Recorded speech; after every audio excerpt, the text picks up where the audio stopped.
Ladies and gentlemen, good day and welcome to BSE Limited Q2 FY24 investors call.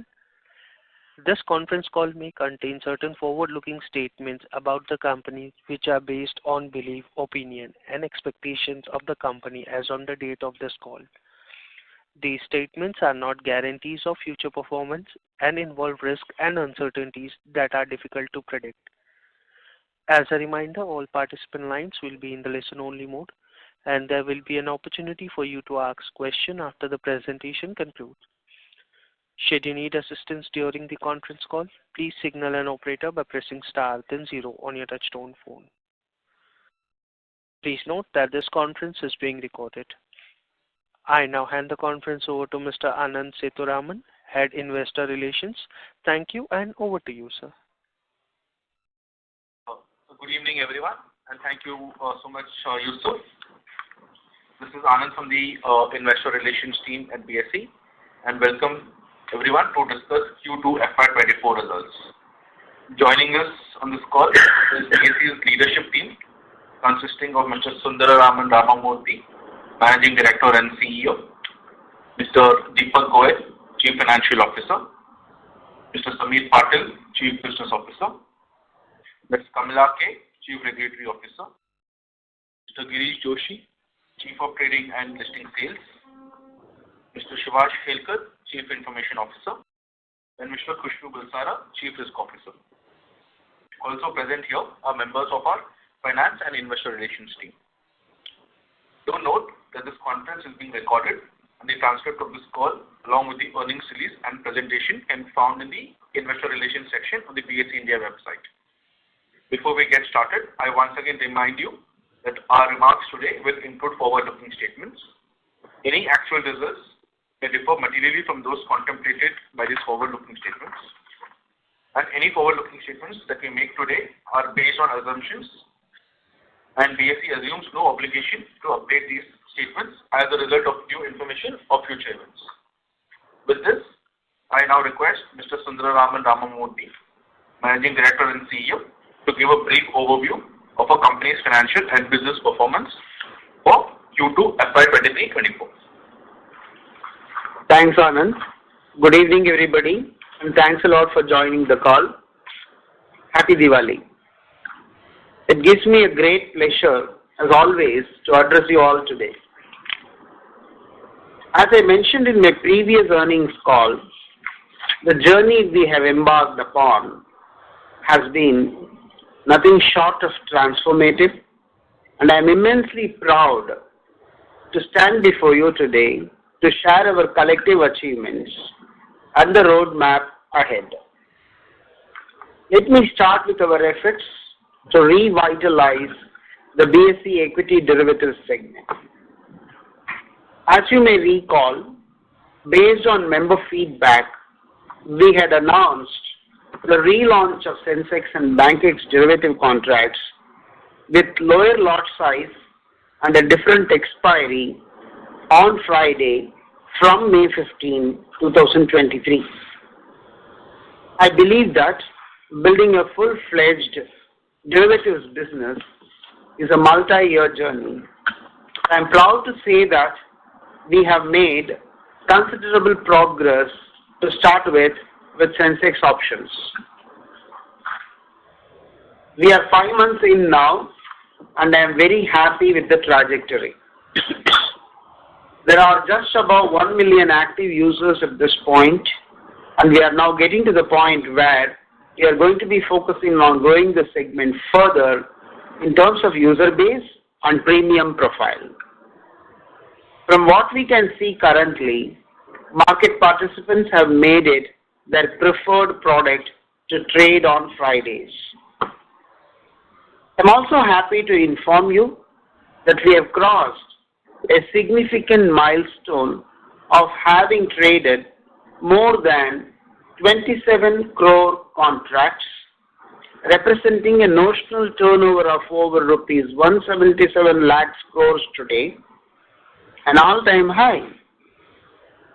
Our trading systems also process close to 140 crore orders and 6 crore trades, which are higher than our equity cash segment. So far, more than 350 members have traded BSE derivatives representing more than 10 lakh UCCs since the relaunch. For Sensex, currently, our focus is improving the volumes on non-expiry days and longer dated contracts, and of course, we believe there should be far more clients who will trade. I think that if we keep at this for a few more years, then we have a good chance of achieving our vision there. On similar lines, we have reintroduced BankX derivatives with Monday expiry with effect from October 16, 2023. Though it is still early days, the contract has generated significant interest, faster than what we had seen for Sensex. In just its fourth Monday expiry earlier this week, more than 1.35 crore contracts were traded, representing a notional turnover of about rupees 10 lakh crores. 205 members and 42,574 UCCs participated on that day. For Sensex contracts, this trajectory had earlier taken about 8 to 12 weeks.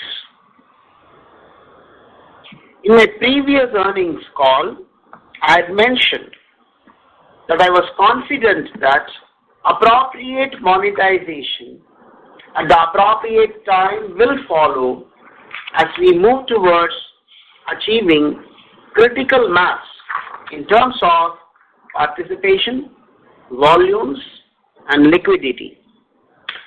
I am happy to update that we also reached a monetization milestone in respect of Sensex earlier than originally expected.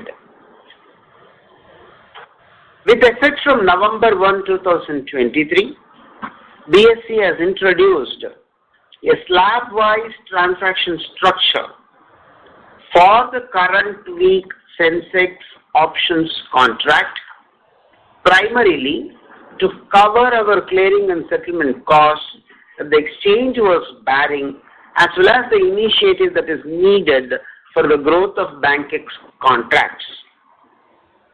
Beyond index derivatives contracts, I also want to share some thoughts on our longer-term efforts to upgrade our technology infrastructure and co-location facilities to drive the momentum for the continued growth of index derivatives. We now have the ability to process 800 crores plus orders across segments, up from 110 crore orders about 6 months back. In terms of trades, we have upgraded our capacity to handle 18 crore trades from 2.25 crore trades about 6 months back. Our focus is expanding this capacity even further in order to support the growth of our derivatives and other segments. Similarly, we are working to increase the colo facilities and allied infrastructure in our primary site, that is the PJ Towers in Fort Mumbai. This will be a major focus area and an important part of our strategy and capital investment going forward. Let me now start with the financial updates. I am happy to inform that BSE has marked a historic achievement, attaining its highest quarterly revenue ever at rupees 367 crores for Q2 FY24 as compared to rupees 239.80 crores in Q2 FY23, a growth of 53%.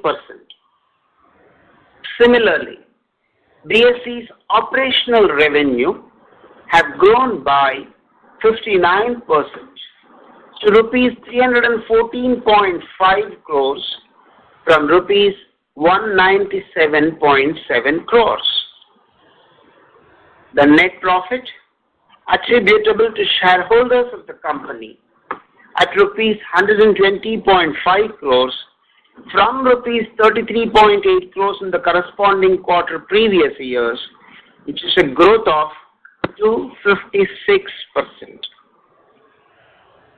I will now share some of the key financial numbers on a consolidated basis for the quarter ended September 30, 2023 as compared to the corresponding quarter previous year. Revenues from transaction charges increased by 54% to rupees 98.6 crores, aided by growth in equity cash and mutual fund segment. The clearing and settlement operational revenues increased by 98% to rupees 33.5 crores. Treasury income from clearing and settlement funds have increased by 151% to rupees 57.3 crores.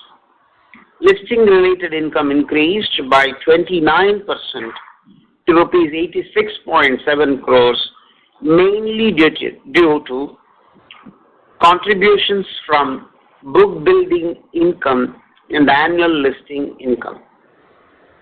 Other operating revenue, which includes data dissemination fees, training income, and software income, has increased by 37% to rupees 25 crores. Investment income increased to rupees 47.5 crores from rupees 36.6 crores. The operating EBITDA for Q2 FY24 stands at rupees 141.7 crores, up from rupees 13.4 crores, and operating EBITDA margin increased to 45% as against 7% in the corresponding quarter last year. Similarly, the net profit margin improved to 32% from 12%. I also would like to update that the company bought back 86,532 fully paid up equity shares of face value of rupees 2 each through tender offer route on a proportionate basis at rupees 1080 per equity share. On the business side, let me start by covering our primary market segment. BSE platforms continue to remain the preferred choice by Indian companies to raise capital. BSE platform has enabled issuers to raise rupees 3.46 lakh crores by means of equity and debt raising bonds, commercial papers, municipal bonds, etc. Moving to our trading segment.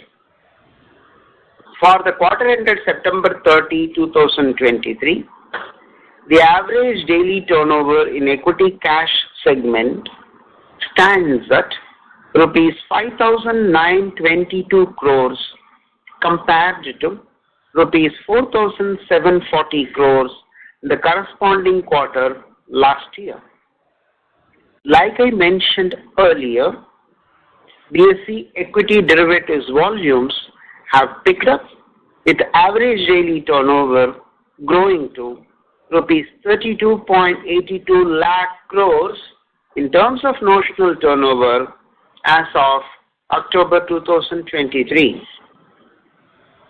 The average daily turnover in currency futures stand at rupees 10,762 crores as compared to rupees 18,490 crores the corresponding quarter last year. Okay, now let's get into our mutual fund distribution segment, which continues to do well. BSE Star MF delivered yet another quarter of record revenues and performance, up 56% year-on-year to reach rupees 29.35 crores. The total number of transactions processed by BSE Star MF grew by 63% to reach 9.6 crore transactions in Q2 FY24 from 5.9 crores in the corresponding quarter last year. BSE's market share stands at 89% among exchange distributed platforms. BSE Star MF has been consistently reaching new highs in terms of transactions, with the platform processing a new high of 3.52 crore transactions in October 2023. On an average, the platform processed 3.06 crore transactions per month in current financial year as compared to 2.2 crores in previous financial year. We are going to continue focusing on Star MF and improve it in terms of scalability, functionality, and order processing. The BSE Group, directly or via subsidiaries, also has its presence in other related business, including India International Exchange, BSE's exchange at GIFT City, BSE eBix insurance distribution platform with eBix Inc., the Hindustan Power Exchange HPX in association with PTC India and ICICI Bank, BSE e-agricultural markets BEAM, spot platform for trading in commodities, and BSE Administration and Services Limited, BASL. I'm happy to update that the Board of Directors of BSE, in their meeting held today, have approved the fund infusion of rupees 22.36 crores in India International Exchange IFSC Limited, that is India INX, and rupees 33.88 crores in India International Exchange Limited, India ICC, towards purchase of equity shares through subscription of rights issue, which is our reflection of commitment to GIFT City. Earlier on, October 18, 2023, the Board of Directors of BSE had also considered and approved the investment of an amount up to rupees 30 crores in BSE Investment Limited, a wholly owned subsidiary of BSE, which will be deployed in potentially successful opportunities. BSE is committed to these new areas and is constantly working with partners for the growth of these businesses. As we move forward, we see that there is a significant opportunity to continue to expand and evolve these businesses. In closing, this was another solid quarter for our business, despite facing some headwinds in terms of expenses.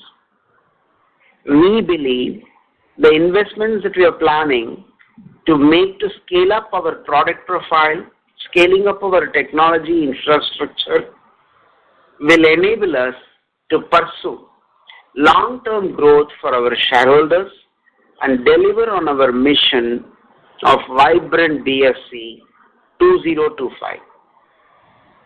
Happy Diwali once again.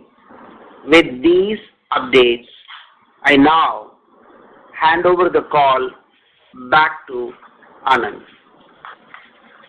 Thank you so much for these updates. I request Yusuf to please open the book questions and answers. Thank you very much.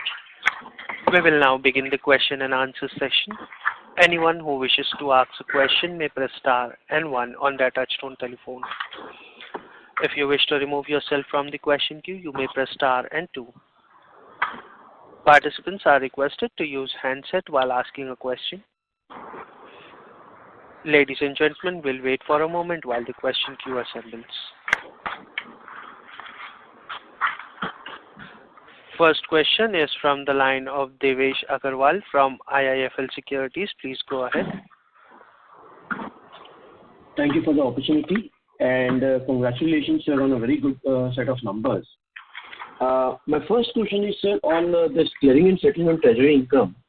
We are seeing almost a 160% QOQ jump to 57 crore. Is this on account of higher margin money that we have during the quarter? And if yes, how much is our current margin money and what has been the increase on a sequential basis? First of all, thanks, Devesh, for this question. As you know, clearing and settlement charges is a function of the fee levied on the clearing and settlement services that we provide, and also the margin money that comes from. Exact number of margin money I wouldn't have in my hand immediately to reply to you because it pertains to a subsidiary company which is ICCL.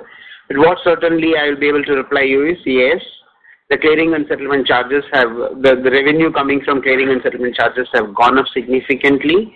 It is arising out of the increased margin money, as you rightly pointed out, and the increased clearing and settlement services that are being offered by the clearing company to the clearing members. But sir, on Concall number, what we will be seeing the revenues would be net received from NSE, right, in terms of clearing and settlement, and not on our own transactions. Yes, Devesh, you are right. At consolidated level, we will see clearing and settlement expenses which are payable to or paid to NSE net of what we have given to our group company. So that will not. I'm asking on the income side. I'm talking about the treasury income on clearing and settlement, which has been reported as 57.3 crore in the quarter, and which is up 158% QOQ on the income side. So what is your question? What has led to this increase? So that part of it, as I explained to you, that increase is coming from ICCL, who is our subsidiary company. The clearing and settlement charges are a function of the clearing and settlement services afforded by ICCL to the clearing members. As and when that increases, the charges also increase. Also, it's a function of the margins that are maintained. When we talk about increase in the clearing and settlement services, that's a function of the volume of trades that pass through them and get settled. And since there is an increased activity, there is an increased clearing and settlement, and therefore the higher revenue. All right, sir. Moving on to the options segment, in equity derivative, we reported a revenue of 4.8 crore this quarter. As against this, what was the cost that we have incurred? The cost that we have incurred is much higher than that revenue there. As you recall, we inherited the charges of 500 rupees per crore of premium for every option contract traded from the previous way in which it was implemented. Since we were changing, we did not touch the charges at the time. And we also made a commitment to the stakeholders at an appropriate time, an appropriate level of charges will be levied, which has been done only from November 1 of 2023. So the period which is covered here, the charges that were received were at the rate of 500 rupees per crore of premium. As against that, I think for the month of September, we would have paid around 17 crores to the regulator, to the clearing corporation. So the charges are much higher than what we received as income. Most of this has gone to NCL, since a good amount of clearing in respect of derivatives for all the members in the country happen through NCL. Right, sir. And post the increase, sir, in the charges, now are we making any net contribution at the gross level after paying charges to the NCL? Devesh, you need to give us some time for that because the charges got implemented on November 1, right? And we are just now November 10th. And it is not all these days were working days. There were 2 Saturday Sundays, I guess, or 1 Saturday Sunday at least in between. So give us some time. Maybe next quarter things will be very clear as to how the income profile is emerging, how the cost profile is emerging. One point what we should notice, we receive revenue in terms of premium earned in crores, whereas we pay charges in a very complex fashion, which has multiple components, including number of contracts traded, premium, etc. So it's not a one-to-one comparison. So I will not be able to give you a number now. Since it is too early, we need to wait for some time. Maybe the next quarter investor call, there will be clarity on how much we are making as money. Right, sir. And one last one, sir, on Bankex. We continue to charge 500 rupees as a tariff at this point in time. Any thought around what volume would we be increasing the tariff on the Bankex as well? Yeah, it's a very valid question that you are asking. As we stated in respect of Sensex, we need to levy charges at an appropriate time at an appropriate level. At the time, the question that was asked was, what is an appropriate time? We mentioned that we need to have a comfort that the volumes that we are seeing are sustainable.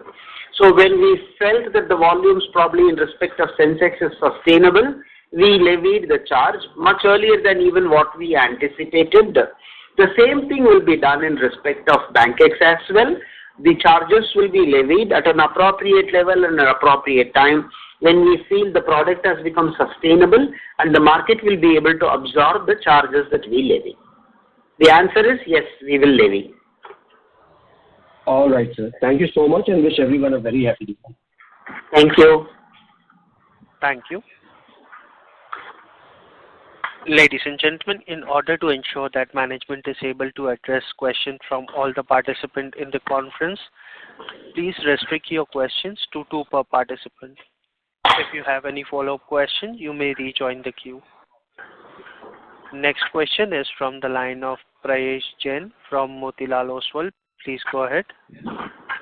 Good evening, everyone. Congratulations on a very superb set of numbers. Just extending the point what Devesh was making on the clearing and settlement cost.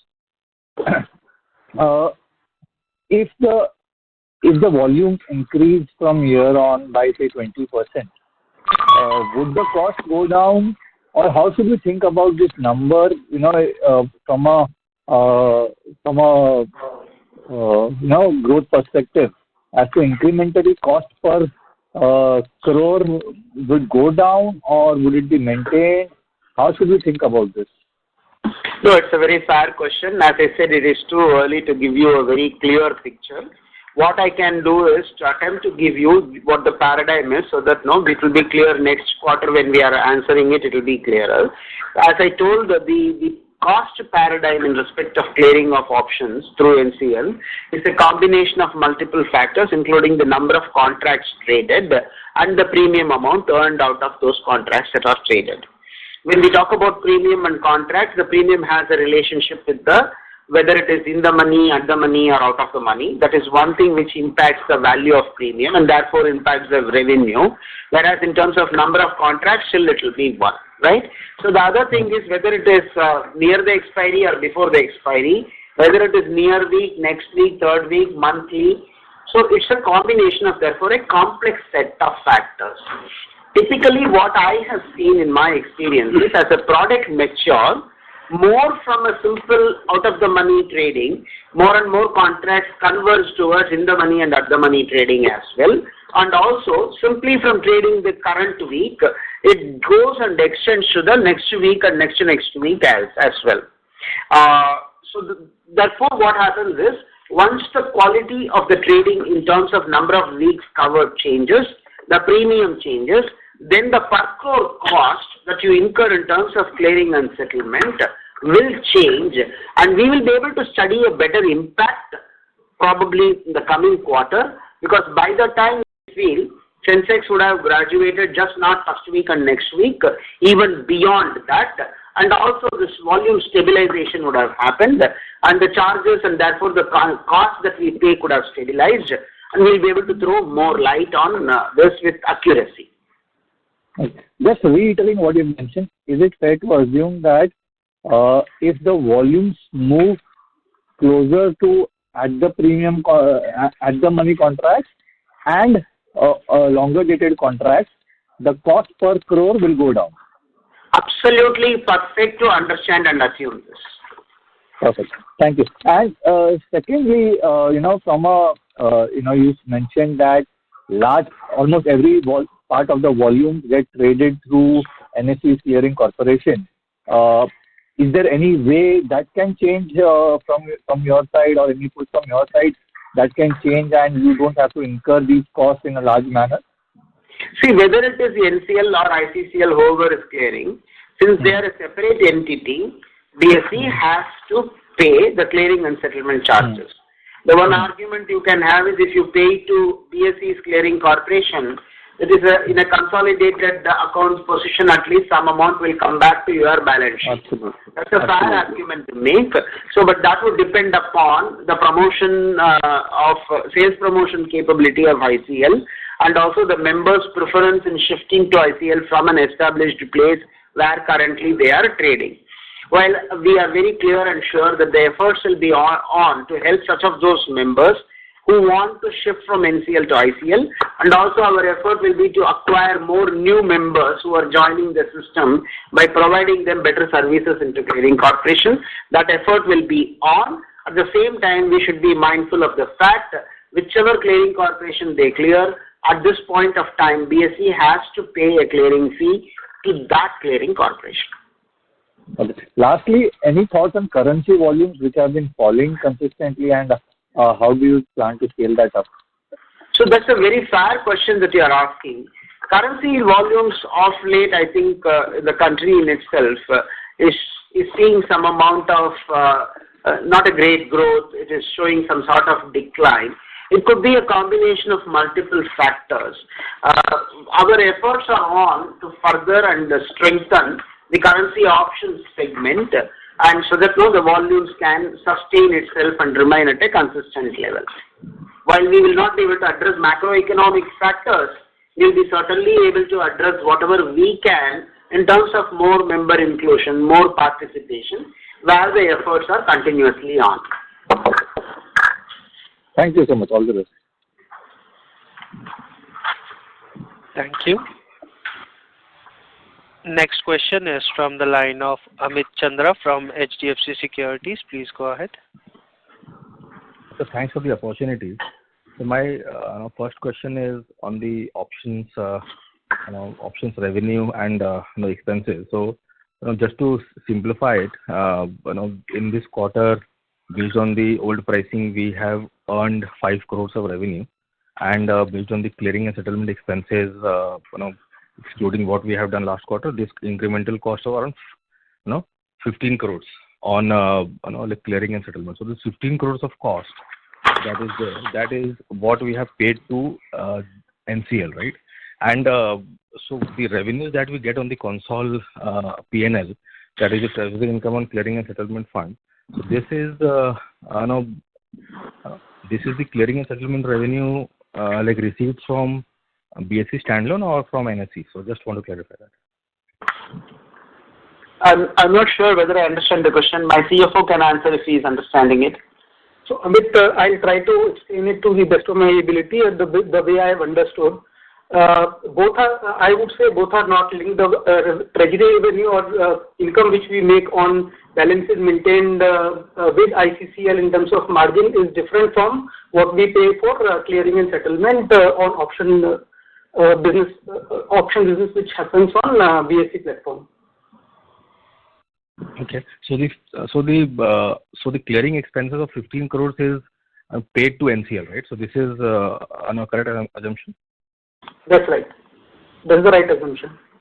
Okay. And sir, if you can, if you can throw some light on how the clearing and settlement charges, as you mentioned that it is not depend on the value, that is depend on the number of trades. But mostly, if you are a member of one clearing corporation, then you can trade either on NSE and BSE.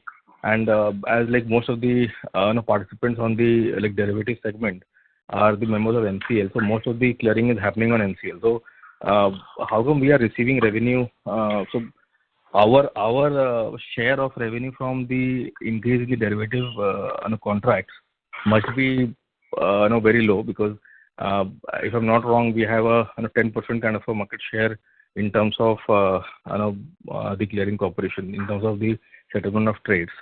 So how do we address that? And secondly, on the pricing hike that we have done, so I know that we have increased pricing by around 5x, but seeing our pricing in all other segments where we are almost similar to NSE or at a premium to NSE, so is it fair to assume that we can have a similar pricing versus NSE? And lastly, on the volume that is happening. Amit, may I interrupt you? Yes, sir. See, if you ask 5 questions bundled as one question, I may miss answering some of them. That you should accept, and apologies from our side, because you are asking multiple questions in a single go. And if you put it all of them as a single question, it should not so happen I miss answering any one of them. If I miss any one of them, my apologies. Okay, sir, no problem. So you can answer the questions. Yeah. Okay, I only remember clearly the first question. So let me explain to you how the clearing and settlement charges work. So what has been put in place is there is an interoperability agreement between the two clearing corporations. In the interoperability agreement, there are 2 basic paradigms that have been defined in respect of derivatives. One is based on the number of contracts cleared. When it talks about the number of contracts cleared, there again it's not a simple arithmetic. There are slabs. Based on the slabs, the per contract cleared what will be the charge becomes different. So that is one first paradigm. The next paradigm that is put in place there is the premium amount collected. On the premium amount collected again, there are slabs, and based on the slab, differential pricings are stipulated. So this makes it basically to start with as 2 factors, and each factor having multiple slabs, and then it talks about whichever is higher. So in the process what happens, it becomes a complex number to compute, while in respect of the revenue that we earn, it is very simple in the sense that it is based simply on whatever premium that we receive, and on that premium there is a slab, and in the slab you extrapolate and you get the revenue. So because of that, it is very difficult to equate one with the other. I hope I had explained the first question. If I have missed anything, please do let me know. No, sir, it's clear. On the pricing, on the pricing part. What was the question on the pricing part? No, so we have taken price hike. I remember. You asked me whether we will be raising it to the NSE levels, right? That was the question, isn't it? Yes. Yeah. So, see, as I told, we started with no derivatives. Derivatives were not been there with BSE for around 23 years. Because in 2000, derivatives got introduced. So when we introduced now in 2023, there was a charge of 500 rupees per crore which was there. We just continued because we were not concentrating on that. We were concentrating on how to find a product which will be useful for the market. The moment we got a feeling that it is right time now, that we have brought a product which is useful to the market, therefore the market will be able to absorb some amount of charges. So we, after consulting the market participants and in close collaboration and discussions with them as to what impact it will have on the trade, what type of impact it will have on the bid-ask spread if we put the charges, what will not come in the way of further product development, because still it is in nascent stage, isn't it? We just introduced it in May 15th, and we are, what can I say, we are just 6 months around. So in 6 months, the product has not reached its full maturity cycle. So at this point of time, whatever it can take, that's what we have put in place. At some point of time, If we feel that the market is mature enough to take a higher charge, that could be considered. That's point number one. Or some other point of time, let's assume clearing corporation decide to unbundle the charges and not put the onus of collecting the clearing charges on the exchange. But let's assume a paradigm evolves where they are going to collect it from the clearing members themselves. Then the entire cost paradigm in itself undergoes a change. Then we will have to revisit whatever charges we are making. Our effort will be to charge that much, which helps in taking care of the interest of the stakeholders, and at the same time maintain a balance where it will not come in the way of growth of the product. Is it very easy? No. It's a very fine, thin balance. How do you arrive at it? You arrive at it based on trial and error, and error should not be there because it can be a trial, it should not be ever an error, because otherwise you would have killed the product. And therefore, by way of lot of consulting process with the members and doing your own simulations to see that it can be taken. That's what we will do, and that's what we will continue to do. Okay, so thank you and all the best. I will come back in the Q4. Thank you so much. Thank you. Next question is from the line of Pranav Thakkar, who is an investor. Please go ahead. Thank you for the opportunity and congratulations for great result. I'm a proud shareholder and this Diwali couldn't have been better with such a great result. And I would also like to thank you for accepting my recommendation to shift the bank expiry on Monday. And sir, I also mentioned that I'm a trader and I have a couple of recommendations. First is that, being an option seller, I normally use Sensible or Opstra and also options iChart. So when I visit any of this website, I don't find relevant data or strategies which are available for Nifty. So basically what I am trying to say that if the strategies or the relevant data are available, same as Nifty or Bank Nifty or Fin Nifty, in that case we would be able to attract more option sellers. So are we doing some efforts in that direction, if you can advise that? First of all, Pranav, thanks for your suggestion for shifting of Bank Nifty, BankX. As you would have observed, we are always listening to people, and whenever we get good feedback from people like you and from our members, we always analyze it, and wherever we can, we implement it at the appropriate time. And thanks for being a shareholder of us, and we really value all our shareholders. You were talking about whether Sensible and some other names you said, whether they will be displaying all the data in respect of Sensex and BankX, which they typically display in respect of Nifty or Bank Nifty. As you are aware, they are not our platforms, so we do not have any say whatsoever on what they do.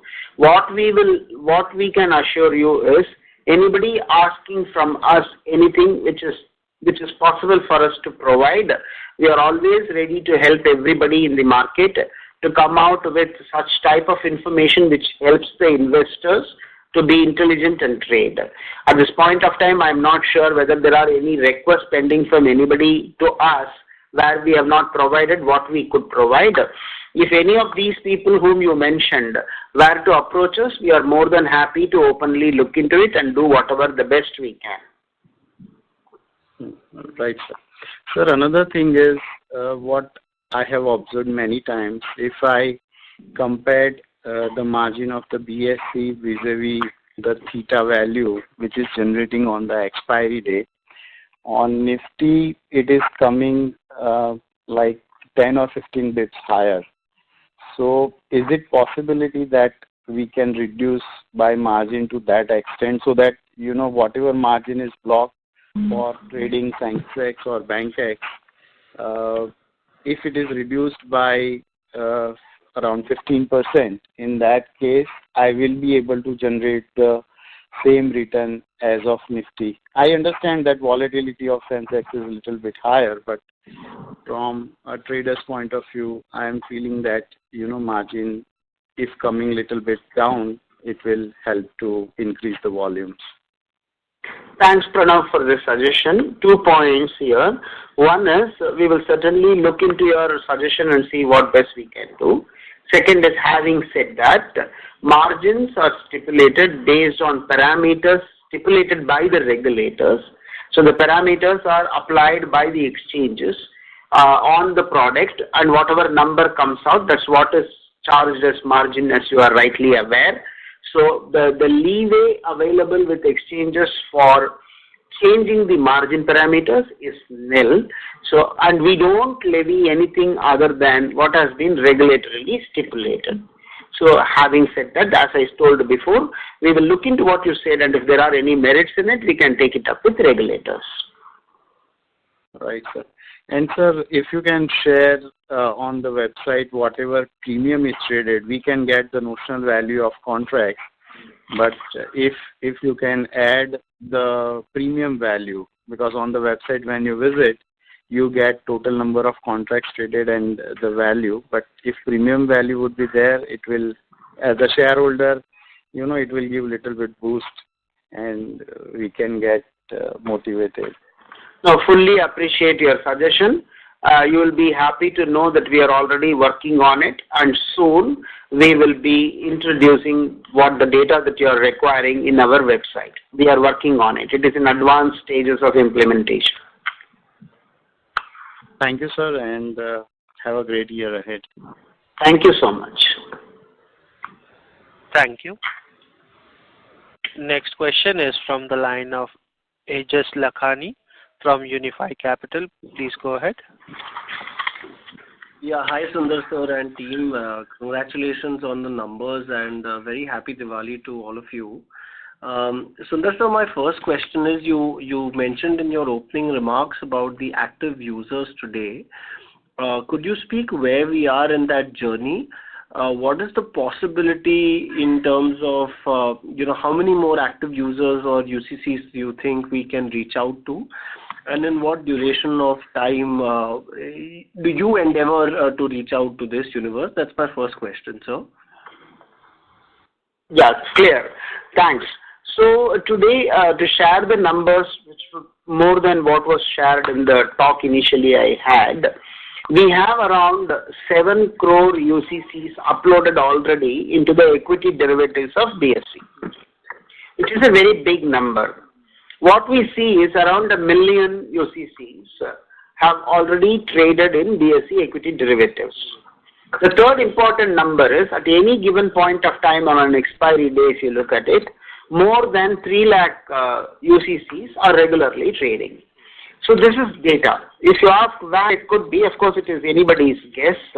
What we feel is, probably since there are 7 crore UCCs already in the system, and 1 million have already traded, and since on a consistent basis around 3 lakh UCCs are trading, there should be a significant increase in this, and that number should be substantially higher than what currently it is.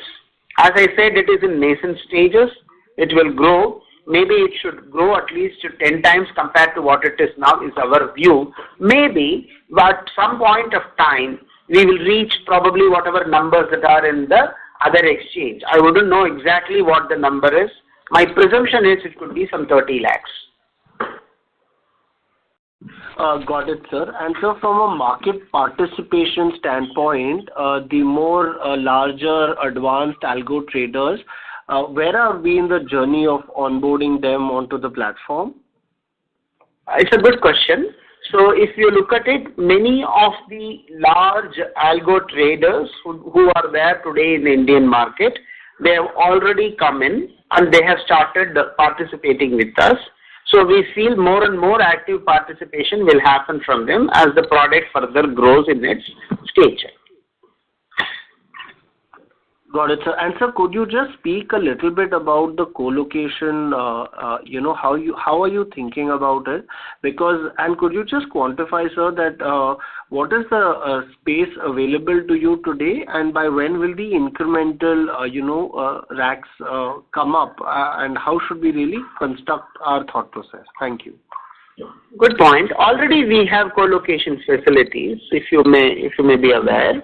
We have around 102 racks, which is located in our primary data center, which is in PJ Towers. So we have allocated them to our members who are aspiring to take them. This is world-class colo facility, and people are utilizing it already. As we grow the product, our understanding is there will be more and more requirement of colo racks, which we will be very happy to provide.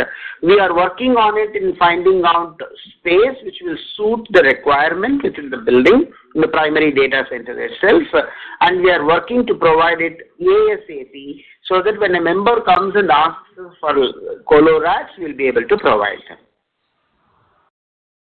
Got it, sir. Any timelines on when you may incrementally provide these? It will be a process. It will be going on tap. So as and when we are requiring, when we get the requirement, we'll be going on increasing the capability, and we'll be providing. Got it, sir. Thank you. I'll fall back. Yeah. Thank you. Next question is from the line of Rahul Kumar from Investor. Please go ahead. Hello. Thank you for a great set of numbers, sir. Sir, my question is, are you planning to introduce more derivatives on Tuesday or Wednesday expiry? IT derivatives or FMCG derivatives? So, Rahul, I will split the question into two. The first question is, are you planning to introduce new products? The short and sweet answer is yes. Are you going to introduce products expiring on Tuesday and Wednesday and Thursday? Sorry, the answer is I don't know. Why I say I don't know? I'll be coming up with new product ideas, and as always I do, we'll be going to the members and asking them which day of expiry suits them.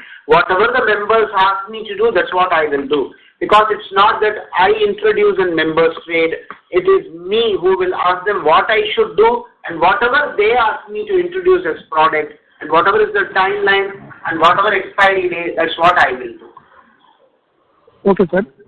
Thanks for that. My second question is, sir, we are not getting any volume in equity futures. Any planning to increase this? I presume you are asking about individual stock futures. As you would have seen, only on the relaunching a product, we are able to get attraction where we concentratedly relaunch after talking to the brokers. We have not gone and talked to any of our members about stock products at this point of time. At an appropriate time, we will be talking about the appropriate stocks that we need to introduce, and we will do the needful. And so my last question is, sir, on equity shares. Our market share is hovering around 8%. In last month we see significant jump, but in this month we are seeing our market share is going down again. So any plan for this? See, the market share of BSE has been a function of what is the total activity in the market, and based on that there is a market share that is coming in. We have been working, as I always used to tell, with all the institutional shareholders, institutional members like AMCs, LIC, insurance companies and all, requesting them to divert some amount of order flow into our exchange. As you know, historically in the last few years, the market share of BSE has come down to as low as 5%. We are striving hard to take it up. We are working with all of them, and we are also working with all the algo players, retail traders and all to provide a level playing field to BSE, whereby there is a significant and good amount of order flow coming to our equities market so that BSE can become vibrant. We will continue our efforts till we reach our goal. Thank you, sir, and all the best for the great numbers, sir. Happy Diwali, sir. Happy Diwali. Thank you.